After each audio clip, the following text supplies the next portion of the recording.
Hello बच्चों, welcome to boom academy. Problem says a parallel plate capacitor of area A, plate separation D and capacitance C is filled with three different dielectric materials having dielectric constant K1, K2 and K3 as shown. If a single dielectric material is to be used to have the same capacitance C in this capacitor, then its dielectric constant K equal to given by। हमें dielectric constant का के equivalent find out करना है कि क्या होगा। ठीक है, के इक्विवेलेंट फाइंड आउट करने से पहले मैं आपको एक बात बोलना चाहता हूं, ध्यान से सुनिएगा।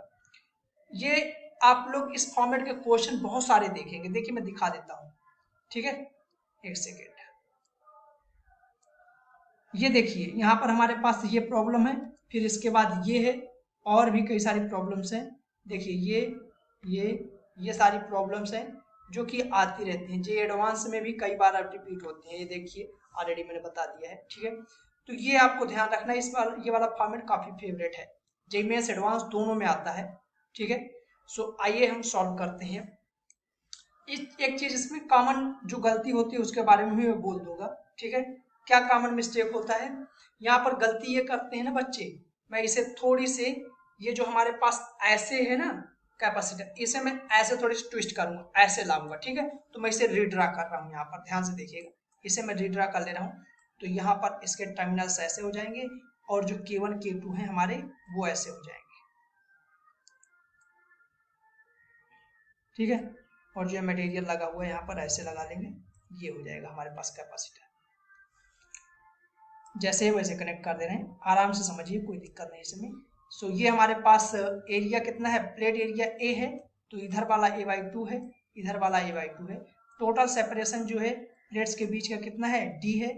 ये वाला डिस्टेंस हमें बोला गया है D/2।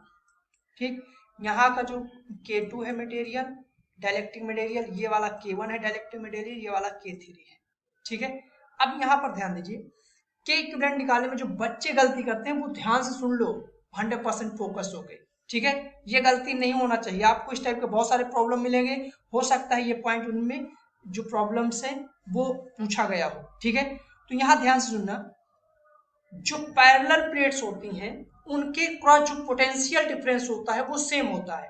अगर आप किसी प्लेट को पैरेलल कर रहे हो तो उसके क्रॉस जो कैपेसिटेंस हो, पोटेंशियल होगा, सॉरी, वो क्या होगा? सेम होना चाहिए। तो यहाँ पर ध्यान दो, अगर मैं यहाँ पर एक बैटरी अटैच करता हूँ, तो मान लो 20 वोल्ट की बैटरी है, जैसे इसे अटैच करूंगा, ये बताओ इनमें से कौन कौन सी प्लेट हमारी पैरेलल होंगी?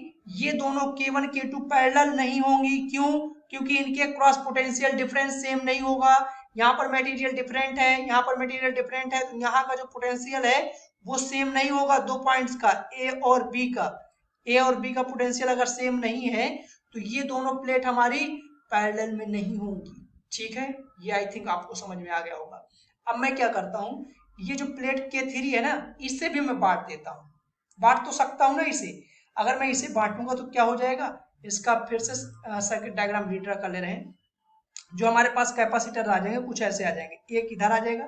इस कैपेसिटर को जो K1 मटेरियल का है उसे C1 बोलेंगे, जो K2 मटेरियल का है C2 बोलेंगे। ठीक है, तो ये हो गया हमारा C1 C2। और इधर ध्यान दो, जो ये है ना प्लेट, इसे भी मैं बांट दे रहा हूँ A/2 और A/2 में। बस मटेरियल क्या रहेगा? सेम रहेगा। और क्या है, यहाँ K3 मटेरियल है और यहाँ पर भी K3 मटेरियल है। ठीक है, मटेरियल सेम कर दिया, बांट दिया। अब ऐसे तो हम कर ही सकते हैं ना सर, ये क्यों नहीं कर सकते बताइए आप? क्यों? क्योंकि यहाँ पर देखो, अगर मैं इसे P बोल दूं और इसे Q बोल दूं, तो Q, ये Q देखो, सब यहाँ पर पोटेंशियल Q का क्या होगा?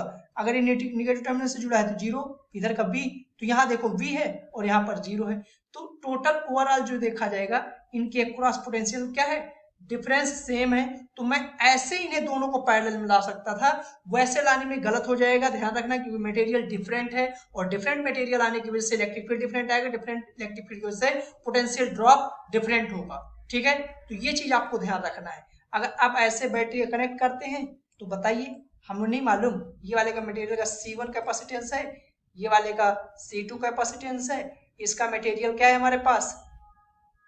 K1 डाइलेक्ट्रिक, इसका डाइलेक्ट्रिक क्या है? K2 डाइलेक्ट्रिक है। इनका हमें एरिया मालूम है, इसका एरिया क्या है? A/2, सेपरेशन क्या है? D/2, ऐसे इसका एरिया क्या है, a/2, सभी का एरिया a/2, सेपरेशन d/2 है, ठीक है। एरिया a/2 है, सेपरेशन d/2 है। इसके लिए भी सेम सभी के लिए। अगर सेम सभी के लिए है तो अब क्या है, अब हम लोग आसानी से निकाल सकते हैं, बस डायलेक्ट्रिक कांस्टेंट के का अंतर है। तो C1 C2 C3 जो है यहाँ पर लिख देते हैं। C1 क्या आ जाएगा, a epsilon not K1 a epsilon not upon d। देखो a/2 और d/2, तो यहाँ से ये कैंसिल आउट हो जाएगा। तो C1 हमारा क्या आ जाएगा, K1 a epsilon not upon d।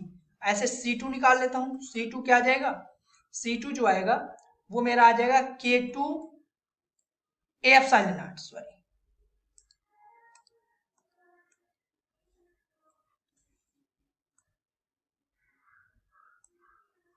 K2 a/2 two नीचे एप्सिलॉन नॉट d/2।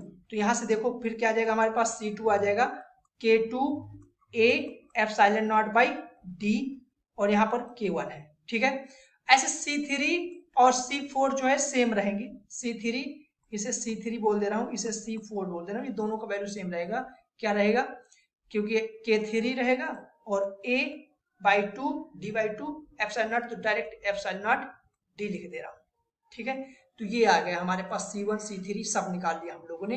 अब ये देखना है, ये ऊपर वाली प्लेट दोनों क्या है सीरीज में, ये नीचे वाली किस में है, सीरीज में। तो सीरीज में दोनों का इक्विवेलेंट निकाल करके बस हम लोग क्या करना है, इक्विवेलेंट के बाद सीरीज का फॉर्मूला लगा दें, पैरेलल का फॉर्मूला लगा देना है, और उससे आंसर निकाल लें तो निकाल लेते हैं। तो C इक्विवेलेंट 1 क्या आ जाएगा ऊपर के लिए, ठीक है। इसके लिए C इक्विवेलेंट 1, सीरीज के लिए क्या होता है C1 C2। तो ये वाले, ये दोनों ध्यान देना, ये वाले दोनों ले रहा हूँ C1 और C3 ले रहा हूँ। तो C1 डायरेक्ट लिख रहा हूँ क्योंकि इतना टाइम नहीं मेरे पास की बार बार। तो C1 C2 और C3, C2 का वैल्यू कितना है K2 a epsilon not upon d into K3 a epsilon not upon d, upon में क्या आ जाएगा a epsilon not upon d और K2 प्लस K3 ये आ जाएगा। तो a epsilon not d cancel out हो जाएगा। क्या आ जाएगा हमारा C इक्विवेलेंट, यहीं पे लिख दे रहा हूँ, C इक्विवेलेंट 1 जो आएगा वो आ जाएगा K1 K2 K3 a epsilon not upon d, ये नीचे d कर दे रहे हैं हम लोग, K2 प्लस K3 d। ऐसे C इक्विवेलेंट 1 आ गया। C इक्विवेलेंट 2 निकाल लेते हैं। तो 2 में क्या आएगा, 2 में भी ऐसे करना पड़ेगा। तो हमारे पास C4 है और C1 है, तो C1 C4 देखो सिमिलरिटी कर दे रहा हूँ, तो क्या आ जाएगा K1 आ जाएगा, और K3 एक ही मटेरियल है तो K3 आ जाएगा, और a epsilon not upon K1 plus K3 d आ जाएगा, ठीक है। ये हम लोगों ने निकाल लिया C इक्विवेलेंट 2 और C इक्विवेलेंट 3। इसमें देख लो कोई कहीं रह तो नहीं गया कुछ, नहीं, ठीक है।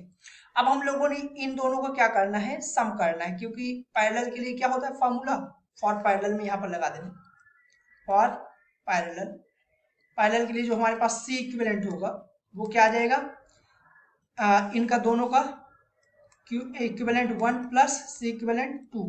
तो यहाँ पर क्या आ जाएगा C इक्विवेलेंट 1 और 2, a epsilon not upon d सभी में कॉमन है, तो a epsilon not upon d common ले लो, a epsilon not upon d, अंदर क्या बचेगा K1 K2 K1 K3 upon K1 plus K3 plus K2 K3 upon में K2 प्लस K3, ये आ जाएगा हमारे पास नीचे, ठीक।